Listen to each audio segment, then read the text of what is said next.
राजा हरिश्चंद्र भारतीय सिनेमा की पहली फीचर फिल्म है जिसे दादा साहेब फाल्के ने 1913 में बनाया।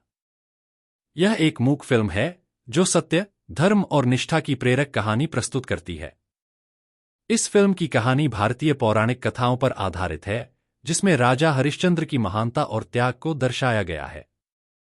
कहानी की शुरुआत एक महान और न्यायप्रिय राजा हरिश्चंद्र से होती है। राजा हरिश्चंद्र, जिसे फिल्म में रघुनाथ पाटिल द्वारा निभाया गया, अपनी सत्यनिष्ठा और धर्म के प्रति अपनी निष्ठा के लिए प्रसिद्ध हैं। उनके राज्य में सुख शांति का माहौल होता है और वे अपने प्रजा के प्रति हमेशा न्याय करते हैं। एक दिन देवताओं ने राजा की सत्यनिष्ठा का परीक्षण करने का निर्णय लिया। वे ऋषि विश्वामित्र, जिसे फिल्म में दत्तात्रेय द्वारा निभाया गया, के रूप में उनके सामने प्रकट होते हैं। ऋषि हरिश्चंद्र से कहते हैं कि उन्हें अपना राज्य और संपत्ति दान करनी होगी। राजा हरिश्चंद्र अपनी निष्ठा के चलते बिना किसी विचार के अपनी संपत्ति और राज्य दान कर देते हैं। ऋषि विश्वामित्र ने राजा को एक प्रतिज्ञा करने के लिए कहा कि वह अपने राज्य की रक्षा के लिए अपनी पत्नी तारा, जो कि फिल्म में लीलावती द्वारा निभाई गई, को भी दान देंगे। हरिश्चंद्र इस कठिनाई को स्वीकार करते हैं और अपनी पत्नी को भी ऋषि को सौंप देते हैं। इस पर तारा, जो अपने पति की निष्ठा पर गर्वित है, सहर्ष तैयार हो जाती है। राजा हरिश्चंद्र के इस त्याग से उनकी पत्नी और बेटा रोहित, जिसे फिल्म में नंद कुमार द्वारा निभाया गया, दुखी होते हैं।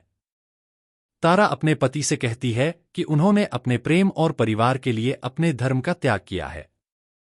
हालांकि राजा हरिश्चंद्र अपने धर्म को प्राथमिकता देते हैं और यह मानते हैं कि सत्य का पालन करना सबसे महत्वपूर्ण है। राजा हरिश्चंद्र का धर्म का परीक्षण तब और कठिन हो जाता है जब उन्हें एक दिनहीन ब्राह्मण, जिसे फिल्म में कर्णाचारी द्वारा निभाया गया, की हत्या का आरोप झेलना पड़ता है।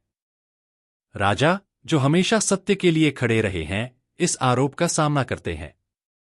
वे अपने न्याय के सिद्धांत को नहीं छोड़ते और अंततः अपनी प्रजा की भलाई के लिए इस झूठे आरोप का सामना करते हैं। राजा हरिश्चंद्र को अपनी सच्चाई साबित करने के लिए कठोर से कठोर परीक्षणों का सामना करना पड़ता है। उन्हें अपने बेटे की जान बचाने के लिए अपना अंतिम धन भी दान करना पड़ता है।